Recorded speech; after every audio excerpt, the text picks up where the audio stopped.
అందరికీ నమస్తే. నేను పురందర్ బెడుదూరి. మన ఛానల్ www.youtube.com/purandar_all.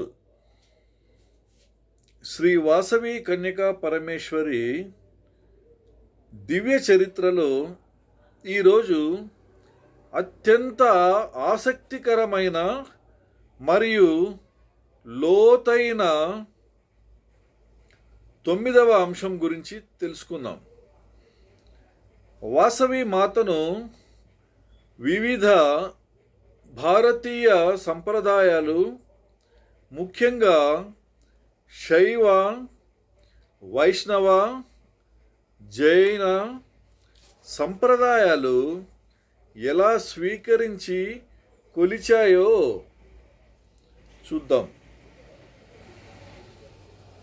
మన 9వ అంశం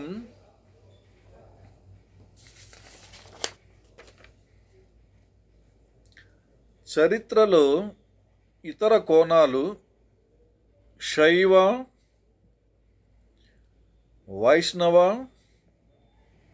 మరియు జైన సంప్రదాయాలు.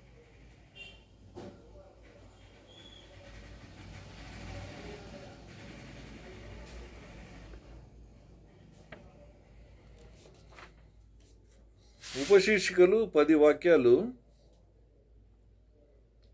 వాసవి మాత చరిత్ర కేవలం ఆర్యవైశ్యులకు మాత్రమే కాక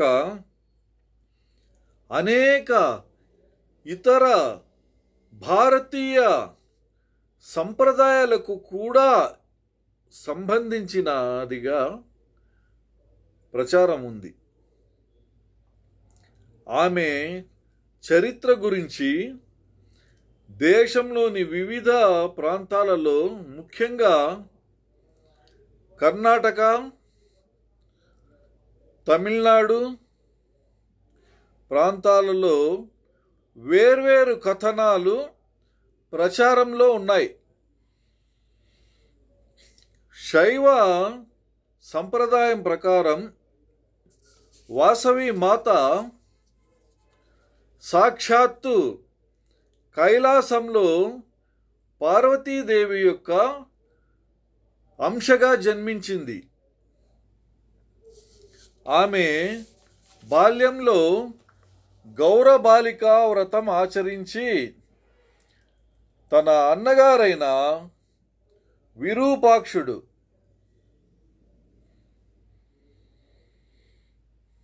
శివుని అంశ అని ధృవీకరించింది.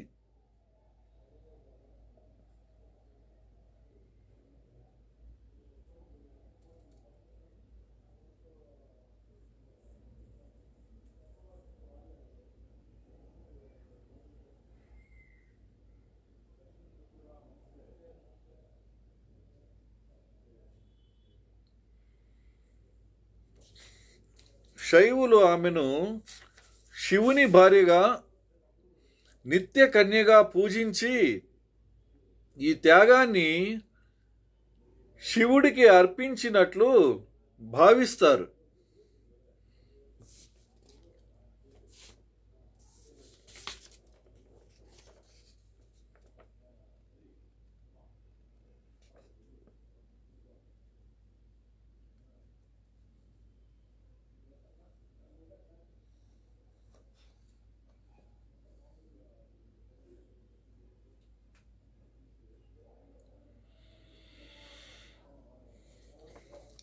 దీనికి విరుద్ధంగా వైష్ణవ సాంప్రదాయం ఆమెను శ్రీ మహాలక్ష్మీదేవి యొక్క అవతారంగా కొలుస్తుంది. కొందరి వైష్ణవ భక్తుల నమ్మకం ప్రకారం వైశ్యుల కులదైవమైన వెంకటేశ్వర స్వామి అనుగ్రహంతోనే ఆమె జన్మించింది. ఈ కథనాలన్నీ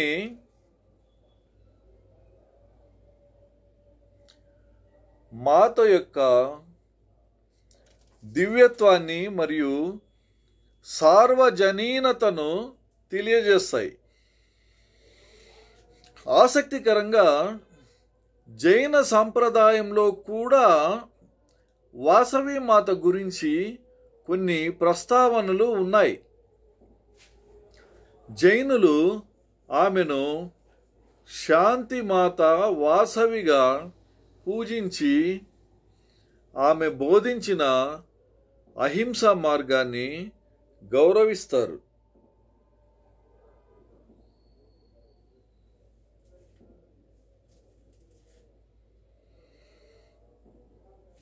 ప్రత్యేక అంశం సర్వమత స్వరూపం 10 వాక్యాలు. వాసవి మాత కథ బహుళ సంప్రదాయాలలో ప్రస్తావించబడటం ఆమె చరిత్రలోని విశిష్టతను తెలియజేస్తుంది.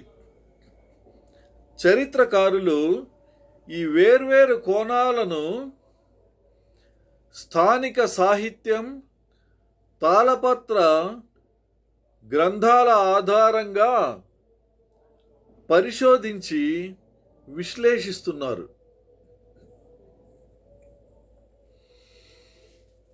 జైన సంప్రదాయంలో వాసవి తన త్యాగం ద్వారా విష్ణువర్ధనుడిని జైన సన్యాసిగా మార్చిందని కూడా ఒక బలమైన నమ్మకం ఉంది. ఇది వాసవి యొక్క అహింసా సిద్ధాంతం యొక్క శక్తిని, మతాలకు అతీతంగా ఉన్న ప్రభావాన్ని తెలియజేస్తుంది. వైశ్యులలో శైవ వైష్ణవ ఆరాధనలు కలగలిసి ఉండటానికి బహుళ కథనాలే చారిత్రక కారణమని కొందరు భావిస్తారు. శ్రీశైలం, తిరుపతి వంటి ముఖ్య క్షేత్రాలతో వాసవి చరిత్రకు ఉన్న సంబంధం గురించి లోతుగా చర్చించాల్సిన అవసరం ఉంది. ఈ వివిధ కథనాలన్నిటిలోనూ వాసవి యొక్క నిత్య కన్యత్వం మరియు ధర్మ పరిరక్షణ అనే అంశాలు మాత్రం స్థిరంగా ఉంటాయి. ఈ అంశం వాసవిని ఒక సర్వమత ఆరాధ్య దేవతగా నిలబెట్టడంలో కీలక పాత్ర పోషిస్తుంది. ఆమె చరిత్రను తెలుసుకునేటప్పుడు విభిన్నమైన నమ్మకాలను గౌరవించడం మరియు అర్థం చేసుకోవడం చాలా అవసరం. ఈ తులనాత్మక అధ్యయనం ద్వారా ఆమె ఆధ్యాత్మికత యొక్క లోతు మరియు విస్తరణ మనకు అర్థమవుతాయి. వీడియో దృష్టి చారిత్రక వాస్తవాల పరిశీలన 10 వాక్యాలు. ఈ వీడియో వాసవి మాత చరిత్రపై ఉన్న వివిధ సంప్రదాయాల కోణాలను తటస్థంగా, ఆకర్షణీయంగా వివరిస్తుంది. శైవ వైష్ణవ భక్తులు వాసవిని ఎలా తమ దేవతగా స్వీకరించారో చారిత్రక ఆధారాలతో చూపిస్తాం. ముఖ్యంగా జైన ధర్మానికి మరియు వాసవి మాతకు గల అద్భుత సంబంధం గురించి తెలుసుకోవాలనే కుతూహలం పెరుగుతుంది. ఈ విభిన్న దృక్పథాల కథనాలన్నిటినీ ఒకే వేదిక పైకి తీసుకువచ్చి ఆమె యొక్క సర్వమత స్వరూపాన్ని ధృవీకరిస్తాం. ఆంధ్రప్రదేశ్, కర్ణాటక, తమిళనాడులోని స్థానిక సాహిత్యంలో ఆమె గురించి ఉన్న ప్రస్తావనలను పరిశీలిస్తాం. ఈ వీడియో మీకు కేవలం భక్తిని మాత్రమే కాదు, భారతీయ ధర్మం యొక్క వైవిధ్యాన్ని కూడా పరిచయం చేస్తుంది. వాసవి యొక్క ప్రతి రూపంలో అహింస మరియు త్యాగం అనే సందేశాలు ఎలా నిలిచి ఉన్నాయో విశ్లేషిస్తాం. వివిధ ప్రాంతాల భక్తులు వాసవిని ఎలా పూజిస్తారో తెలిపే ఆరాధనా విధానాలను కూడా మీకు అందిస్తాం. చరిత్రలోని ఈ అరుదైన దాగి ఉన్న కోణాలను తెలుసుకోవడం మీకు ఒక కొత్త జ్ఞానాన్ని ఇస్తుంది. చివరి ఎపిసోడ్లో వాసవి ఆదర్శాలు ప్రపంచవ్యాప్తంగా ఎలా విస్తరించాయి, సామాజిక సేవకు ఎలా స్ఫూర్తినిచ్చాయి తెలుసుకోవడానికి సిద్ధంగా ఉండండి. మా ప్రయత్నం మీకు నచ్చినట్లయితే దయచేసి లైక్ చేయండి, మీ మిత్రులకు షేర్ చేయండి, మీ అభిప్రాయాలను కామెంట్ రూపంలో ఆ విభాగంలో పంచుకోండి. మరియు ఇలాంటి అద్భుతమైన విషయాలు మళ్ళీ చూడాలంటే తప్పకుండా సబ్స్క్రైబ్ చేసుకోండి.